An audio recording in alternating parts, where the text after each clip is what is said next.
Tagar Institute, Jurnalisme dan Riset.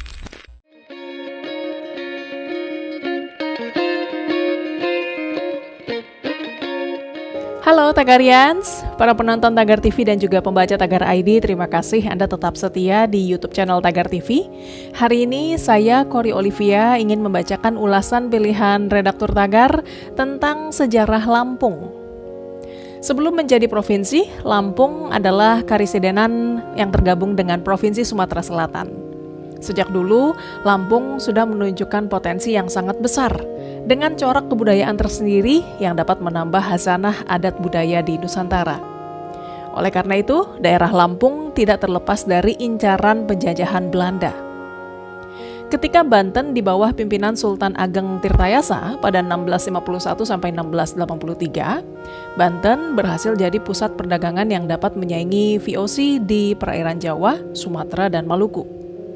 Dalam upaya memperluas wilayah kekuasaan Banten, Sultan Ageng selalu mendapat hambatan karena dihalangi VOC yang bercokol di Batavia.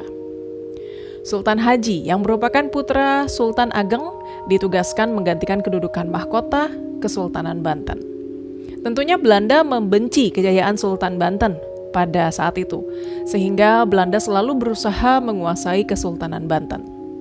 Dan Belanda pun akhirnya berhasil membujuk Sultan Haji sehingga ia berselisih paham dengan ayahnya, Sultan Ageng. Dalam perlawanan menghadapi ayahnya sendiri, Sultan Haji meminta bantuan dari Belanda dan sebagai imbalannya, Sultan Haji akan menyerahkan penguasaan atas daerah Lampung kepada Belanda.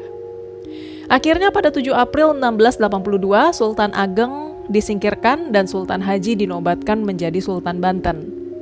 Pada 27 Agustus 1682, muncul piagam dari Sultan Haji hasil perundingannya dengan Belanda, yang menyatakan sejak saat itu penguasaan perdagangan rempah-rempah diserahkan kepada Belanda, yang sekaligus memperoleh monopoli perdagangan di Lampung.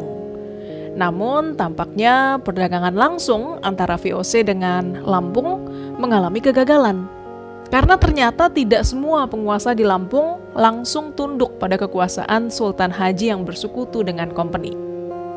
Banyak yang masih mengakui Sultan Ageng sebagai Sultan Banten dan menganggap Belanda tetap sebagai musuh. Kemudian timbul keraguan dari Belanda, apakah Lampung memang berada di bawah kekuasaan Sultan Banten?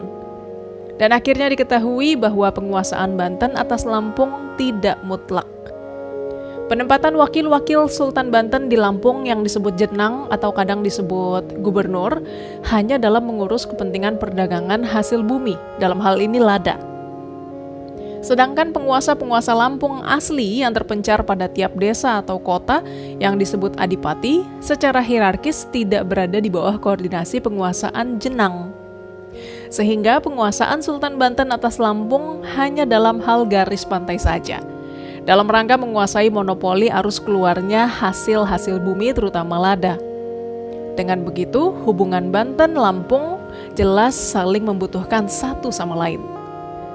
Selanjutnya, pada masa Raffles berkuasa di tahun 1811, ia menduduki daerah Semangka dan tidak mau melepaskan daerah Lampung kepada Belanda, karena Raffles menganggap Lampung bukan jajahan Belanda.